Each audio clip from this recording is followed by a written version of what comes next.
Hey everybody, so we're going to talk all about music and spirituality. In particular, today, the next sort of series of discussions we're going to have are really an introduction, sort of the prerequisites, the things you need to know and think about in order to understand really the spiritual dimension in music. So step number one, we'll start with the joke. I went to music school, and in music school they had all these different jokes, different musicians making fun of different musicians. So I'll give you one. Here's one. So what do you call a person who hangs out with musicians? You ready? A singer! It's hysterical, right? It's awesome. Singers never found that funny. If you think about it, it makes sense. I mean, singing's hard work. It takes a lot of effort. I remember once I took vocal lessons. I'm a lousy singer. I'm the worst singer in the world. But I got this bug in my head that I'm going to learn about singing.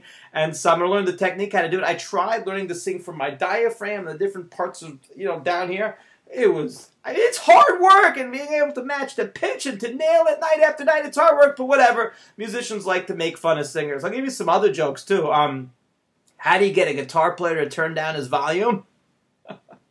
You put a piece of music in front of him! It's because guitar players are notorious for not being able to read music. Oh, here's another one. What's the difference between a frog and a trombonist? The frog has a gig!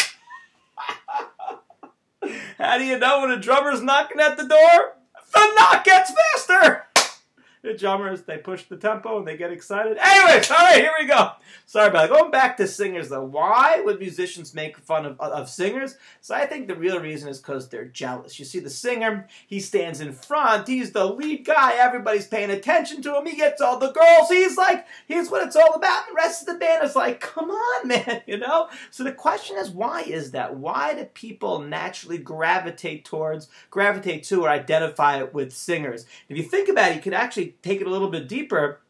Vocal music in general is always a lot more popular than instrumental music. I mean, for example, look at the top 40 charts. Look at, the number one hits. There's very, very few number ones or even tunes that chart that are purely instrumental. I mean, you can think of a few. I mean, the big one, obviously, is Frankenstein by Edgar Winter. You know that one? Right? Remember that? The drum solo through all those effects was really kind of cool. That was a number one hit for 1 week in 1973.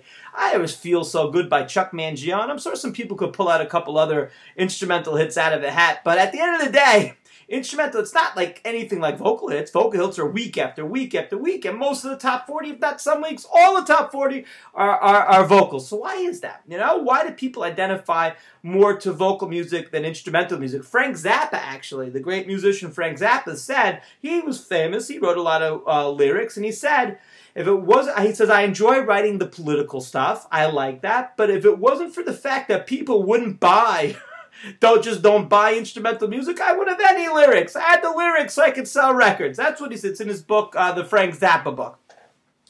Anyways, you'll find also when people need to get stuff done, like you're at the doctor's office or the dentist or wherever you happen to be, you'll notice they'll have music playing in the background. It's rarely vocal music. It's usually instrumental. And if you think about it, because again, the vocal music is a distracting. You're trying to work, you're trying to study for a test, the song comes on, you love the song, you start singing along. You're not thinking about the test anymore. You're not thinking about drilling teeth. You're not thinking about the operation you perform. You're thinking about the song. That's not good. But instrumental music, it's much easier to tune out. It's distracting. So the question is, like I've been saying all along, why is that? Why do we more naturally identify with vocal music than with instrumental music? Now, I should say, it's not that instrumental music isn't popular. It is popular. People love instrumental music. It's just that it's an acquired taste. It's not effortless. It's not easy like vocal music. So the answer is, I think, because ultimately music is a form of communication. Music is language and it's communication. And if you think about it, the most powerful and impactful forms of communication are direct. When I'm speaking directly to you. Think about it. A phone call is great and it's important and you can have a very powerful and meaningful conversation over the phone, but it's not like speaking face to face. And even though a phone call isn't as good as speaking face to face, it beats an email, and an email beats a text message. I'll tell you a wild story actually. I was once teaching a class. It's a pretty big group, like 40, 50 people were in the room, and I'm speaking. In the middle of my class, this girl, she gets up and runs out of the room. crying. And I'm thinking to myself, what did I do? What happened? But whatever, it's a whole room full of people there, so I kept on going. And I'm talking and talking, and finally, class is over, and I'm walking, I'm in the hallway, and I run into this girl. I said, so what happened? Why did you run out of my class? What did I say? What did you do? What did I do? And she says, my boyfriend dumped me. How did you know that your boyfriend dumped you? He texted me. Doing! He texted you. So what kind of guy breaks up with his girlfriend by a text message? So I was like, you should never see this guy again. He's a bozo. Get him out of your life. I don't know if she listened to me. But why are we all so shocked and offended some guy would break up with his girlfriend by a text message? Because it's lame. It's totally lame. You dated, you liked each other, you had a relationship. Obviously, even if the relationship is over, there's no life in it anymore, still, she meant something to you. At least speak face to face. You don't do it by a text, because communication, relationships are built through communication. A text, it's barely a form of communication. I'll give you some of the opposite. I'll tell you a wild story. I was once at a conference, and I met a guy. He was a psychiatrist. We're having a whole conversation, very interesting. He's telling me about his practice and some of his clients.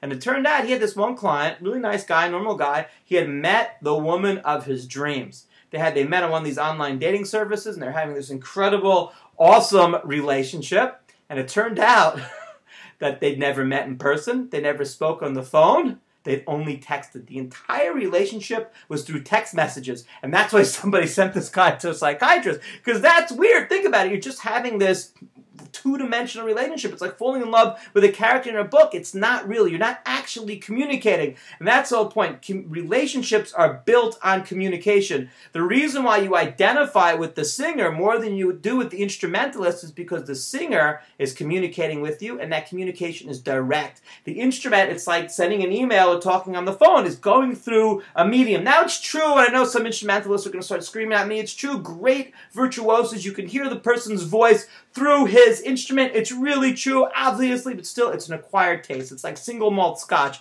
It's like, to me, it tastes like paint thinner. I don't get it. But someone who makes the effort to learn what this stuff tastes like and to understand that what's good and what's bad and what they really appreciate, and they'll spend a ton of money and it's a bottle of whatever. Same thing with instrumental music. You develop the taste for it. You acquire the taste for it. You can hear the voice. But if you're not there, if you're just listening, like most people, so you need direct communication. That's vocal music. Vocal music is so much more easy to relate to. And that, if you think about it also, the relationships we have, they're built via communication. The more you communicate, the more you talk to a person, the more you get to know that person, the closer you feel. So that's step number one.